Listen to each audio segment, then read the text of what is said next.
Hey guys, welcome to our channel, and today we're going to take a look at another horrible case with you. North Carolina, the birthplace of country, blues, and Cherokee Indians, is now a fairly conservative and prosperous state in the northern part of the South Atlantic states. Unlike South Carolina, the state is fairly quiet in terms of crime, and if it does make the national news networks, it is more often due to snowstorms, tornadoes, and severe thunderstorms. The coast, with tropical storms and flooding, or acres of dense wildlife refuges, with the danger of wildfires and landslides, cause far more danger than people.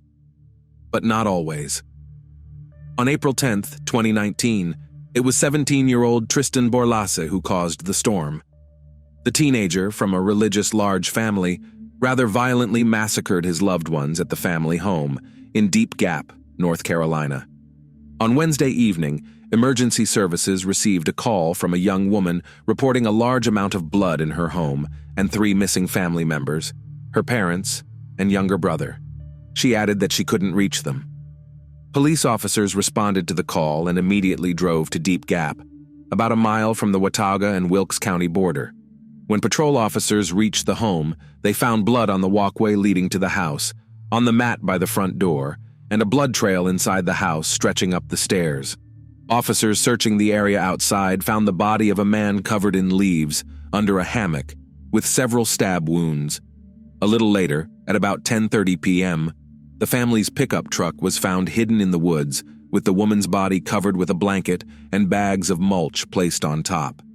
A senseless, impulsive domestic tragedy. Jeffrey Borlas, Tristan's father, was born on April 16, 1975, the pastor of the conservative Pietist Bible Fellowship Church, a Protestant religious movement with Mennonite roots. The boy was brought up in an atmosphere of special importance of personal piety and the feeling of being constantly under the strict and watchful eye of God. Serious and careful study of the Bible in the meetings and moral instruction were the foundation of his upbringing. Any kind of entertainment, even laughter and colorful clothing, was frowned upon. Good works, charity, missionary work, love for the enemy, and renunciation of all kinds of violence were considered virtuous. Jeffrey absorbed all these fundamentals as the son of Pastor Harry Borlas. He grew up a kind, loving, gentle, and patient boy. As a young man, Jeffrey got a summer job at the Big Surf Water Park, located on Lake of the Ozarks in the U.S. state of Missouri. On his first day of work, the young man met a charming, meek girl. Her name was Tanya Mae Trandom. Same age, same views, and virtually the same upbringing. Tanya, like Jeffrey, had grown up in a family where Christian values were paramount. Patient, humble, selfless girl saw in the pious young man an ideal future husband and caring father. She gave Jeffrey a picture of an elderly couple holding hands and said, "That will be us one day." Jeffrey's mother, Kathy Brown, prayed that God would give her son a wife who loved the Lord with all her heart and believed her prayers were answered.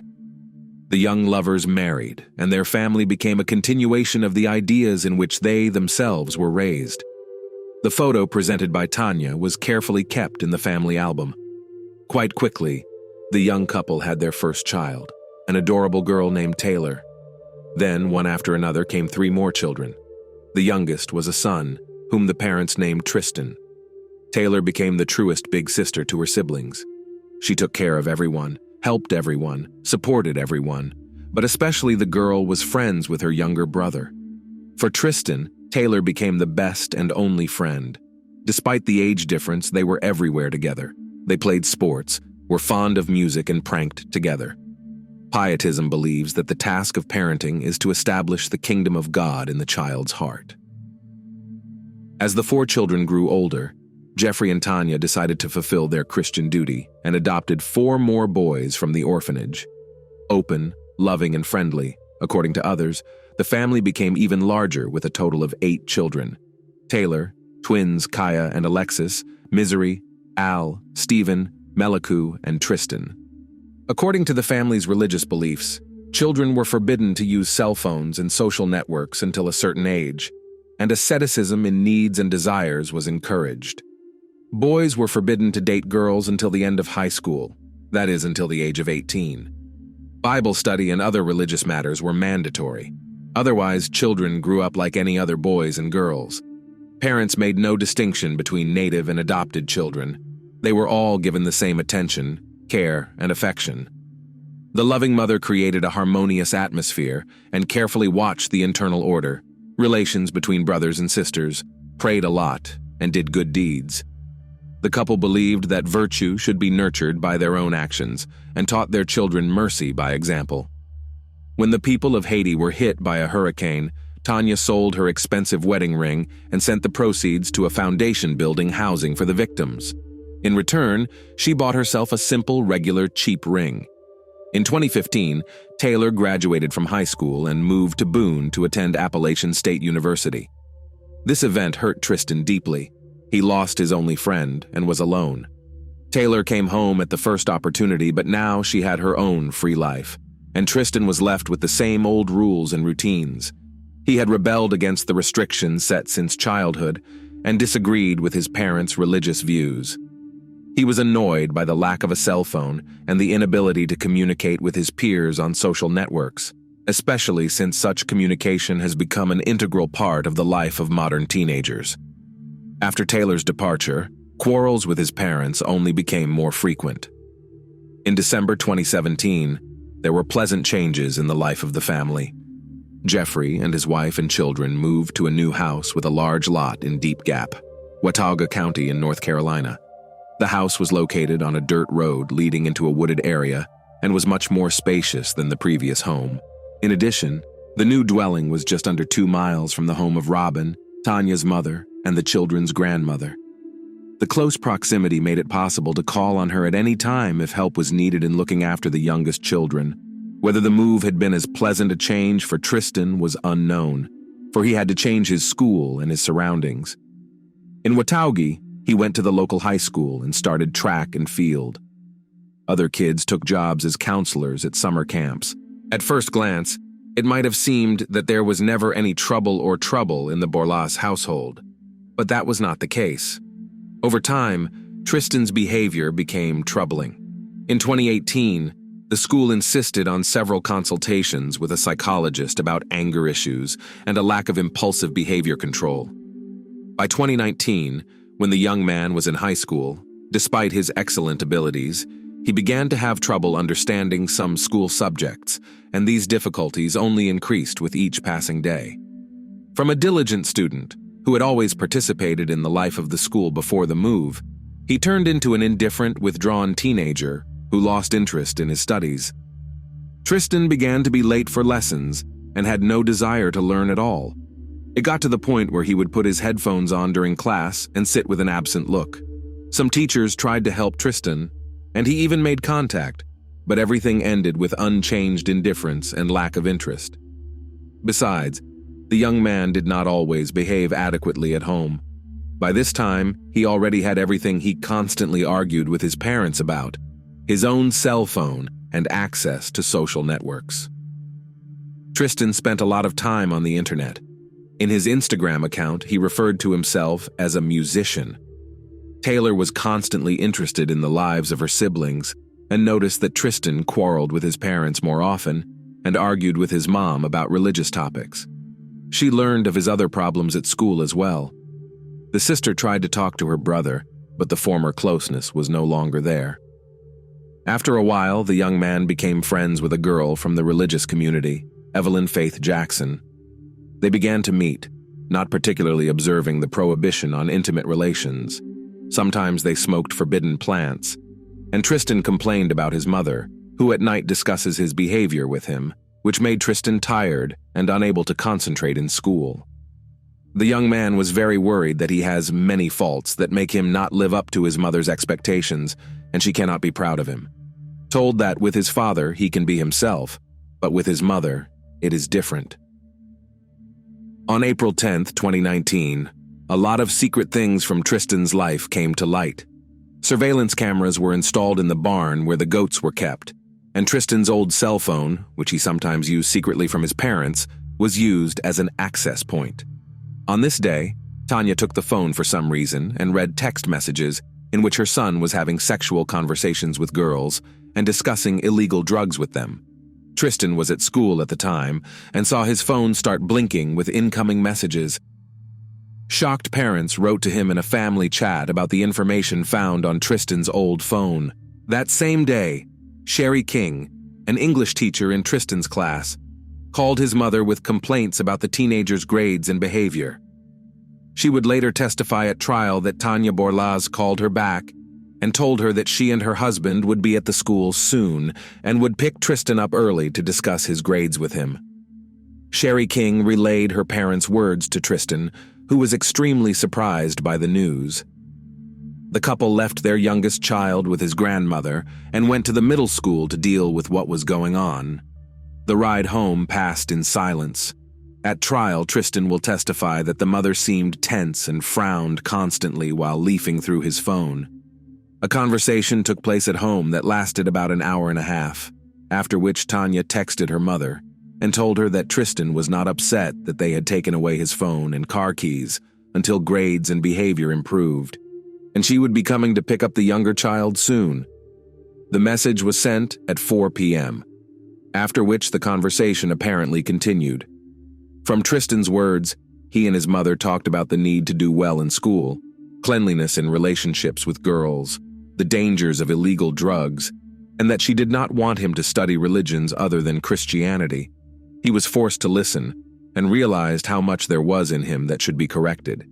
They even made a list of qualities he should have to become a better person: compassion, honesty. This list the police would later find. At one point, Tristan said his mother approached him from behind, put her arm around his neck and applied pressure, causing him to instinctively jump up, turn around, and accidentally elbow her. According to him, his mother had never done anything like that, and that's why he reacted that way. His mother was startled by the blow, grabbed what he thought was a pair of scissors from a shelf, and moved toward her son. He, being in shock at what was happening, stabbed her, thinking he was defending himself, and ran to his father for help.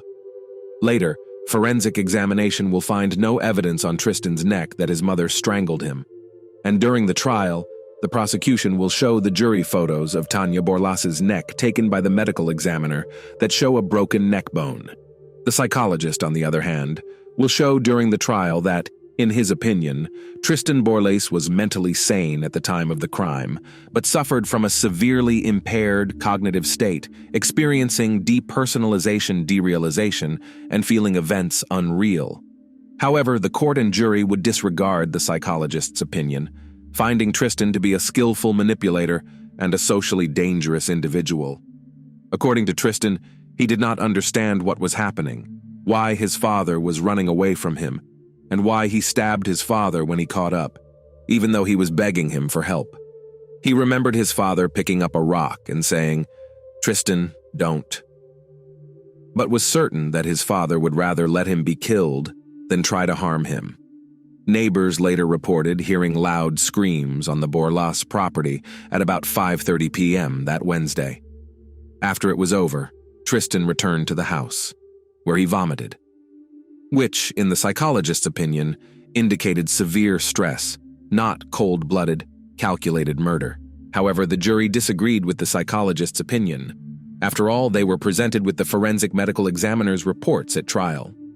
Jeffrey Borlase's autopsy report noted multiple stab wounds to the left chest and back, slash wounds to the arms and hands, and abrasions to the skull and forehead. Tanya Borlase's autopsy report indicated that she suffered multiple stab wounds, including to her left chest, back, and arm, as well as injuries that may have been sustained when her neck was compressed. The results indicate that the parents were defending themselves, not attacking. In addition, Tristan had a chance to get away from his mother if he felt threatened. And even if the mother was the victim of a sudden lapse of judgment and misperception of self-defense, the father's murder and subsequent actions already looked different. Tristan returned to the house, removed his mother's body and placed it in the truck, hiding it under a tarp. He then cleaned up the crime scene for about an hour and even used a hose to wash the porch outside the house. Around 8:30 p.m., Tristan arrived at his grandmother's house to pick up his younger brother. Robin thought this seemed extremely strange. Tristan explained that his parents urgently needed to go to the store and apologized that they didn't have time to stop by and pick up his brother. About 20 minutes later, Robin received a call from her other grandson, complaining that his parents were not answering the phone and had not come to pick him up from his part-time job as they usually did. Grandma dialed Alexis and asked her to go get her brother. They agreed that they would meet at Jeffrey and Tanya's house and figure out what had happened. As they drove up to the house, Robin noticed blood on the porch, but since the couple raised animals, she wasn't particularly concerned. She went into the house to get a flashlight to go check on the animals and saw that there was blood everywhere. At that time, Alexis ran into the house and reported that she had found some kind of body under the hammock near the animal barn, and she thought she saw Tristan with blood on his face in a getaway car. Alexis called emergency services. The operator told her, along with all family members, to lock themselves in the car and wait for the police to arrive. The police arrived 10 minutes later. After several hours of waiting outside and talking to officers, they were all taken to the station, where they were told that Jeffrey and Tanya Borlase had been found dead. While examining the crime scene, detectives located a computer interface in the home that connected the video surveillance system located inside the home to the monitors. Detectives saw a screen on the monitor with a grid of various cameras broadcasting live video. They immediately requested a warrant to obtain the credentials from the system's servicing company. Meanwhile, Tristan contacted his girlfriend Evelyn and arrived at her home. She realized that he was worried about something, and he had a few scratches on his forehead and arms. Tristan assured her, however, that he had only had an argument with his parents and had gotten the scratches while playing with his dog. Evelyn described Tristan's injuries as 3 scratches on his forehead, a wound on his hand, a cut on his finger, and a bruised fingernail. Immediately after the crime, Tristan posted a photo of the injuries on Snapchat, writing that he was hurt by his father's dog. According to his girlfriend, the photo matched the injuries she saw on him that evening. Tristan stayed the night. The next morning, they went to Walmart and McDonald's and were going to go to school, but then changed their minds. Evelyn was convinced that Tristan just wanted to get away from his parents for a while, so she offered to stay with one of her relatives for a while. He agreed, and they traveled to another state. On April 11th, Sheriff's Office personnel obtained the username and password to the video surveillance system at the Borleys' home. They reviewed the camera footage and learned the circumstances of the crime. Police obtained a warrant for Tristan's arrest and turned over the details of the vehicle he allegedly drove away to the National Crime Information Center. A search for the car and, subsequently, a chase began. Investigator Matthew received information that Tristan had been seen in Tennessee and began the paperwork involved in extraditing the alleged perpetrator. He asked Robin, Tristan's grandmother, to go with him to the apprehension so that he could talk to the young man in her presence, given his young age. As they drove in the car with Evelyn, Tristan noticed blue lights following them. He sped up and told his friend that his parents must have registered the car as stolen to find him. He sped down the highway trying to pull away, but eventually gave in to his pursuers and pulled over. The Ford was surrounded by police cars. Evelyn was completely confused when she saw her boyfriend being handcuffed and taken away in a squad car. The officers noticed that Tristan did not appear upset or agitated. His April 11, 2019 interview, which was conducted by investigator Matthew, was videotaped and audio recorded. The young man answered all questions, confessed to the crime, and detailed all his actions. At times, he cried. Tristan Borlase, who was a month away from his 18th birthday, was taken into custody without bail. A little later, the sheriff's office obtained a warrant to investigate Tristan's Snapchat account and a total of 5 of his cell phones that may have contained information related to the crime. A search warrant was also issued for the Orchard Road home, where detectives found another phone found in the master bedroom, a keyboard and pen from a safe, paper cups, a hammer, a straw, knives, a red-stained swab, eyeglasses, a kitchen towel, a hammock, a digital video recorder, a rug and miscellaneous papers, South Dakota cards, and boots. According to court documents, a search warrant was also issued for the Ford F-150 truck, and a red-stained swab, laptop computer, charger, and steering wheel cover were seized. A warrant was also issued to search the home of Tristan's girlfriend in Boone, as the young man was spending the night at her house. Court documents say a pillowcase, a zippered sweatshirt, and a notebook were seized from the property.